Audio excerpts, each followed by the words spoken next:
Wish I could shed all these tears. I'm down and out.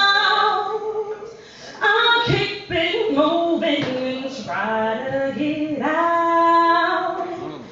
And I don't know how to move on when I'm wrong. Wish I could live with no fear. I'm so down and out. I'll keep it moving and try to get out. See, I was molested at the age of 9.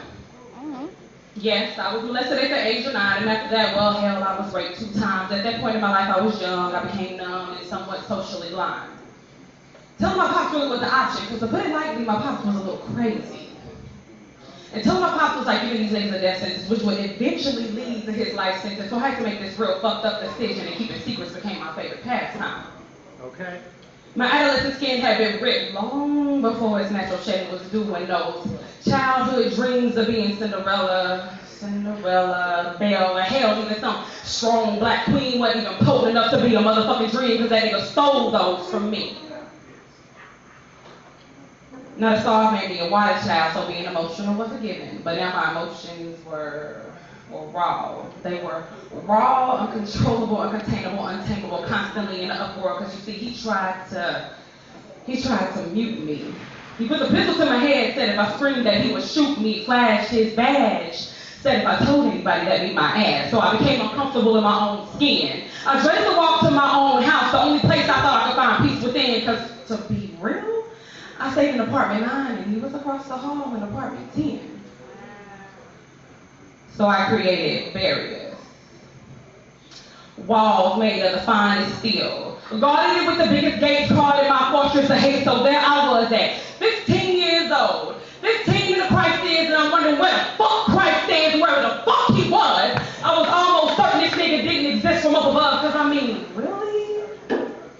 He didn't hear me, and he couldn't see me, because what that nigga called hell was way too far from me. Hell was right across the hall. I'm sorry. What they called heaven was way too far from me. Hell was right across the hall from me within arm's reach.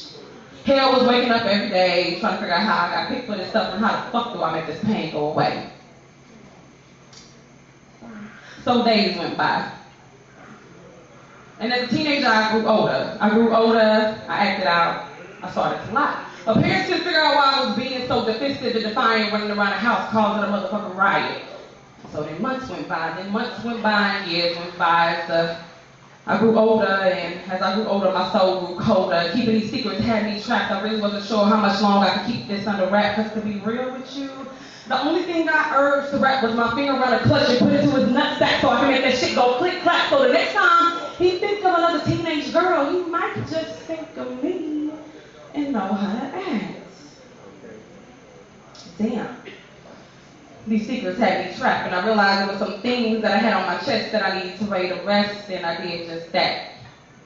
You see, it was to my folks that I spoke in the calmest manner possible, to tell them what they couldn't fathom possible. I told them about the ways that that they hurt me in the way that they did it repeatedly. Told them in one instance the bitch had the nerve to be family.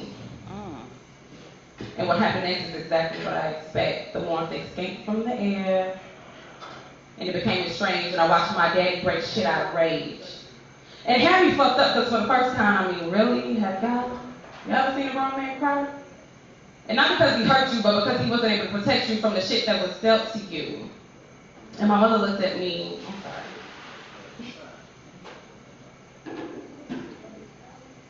And my mother looked at me like she saw a ghost. She was froze. And somehow I knew that she felt and would internalize my pain from me the most. So, needless to say, over time arrangements had been made, but my emotions were trapped in a steel cage filled with self-hatred and rage. And it wasn't until I was 23 that I decided to face the demons that be, and pulled out a pen and a pad and realized that it was writing that saved me.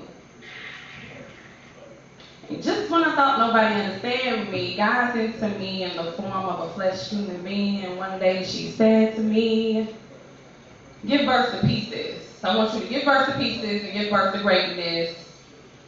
Use a pen to the past and enclosure from your past. You don't even realize that you're tougher than your last. So I pray to be made whole again. Fill these holes that have been molested, disrespected, and neglected. I have been robbed. Fill these holes that have been molested, disrespected. I have been robbed. And I beg of you again, shed me of this poison skin, make me pure again. I sing the same soliloquies that these black girls sing.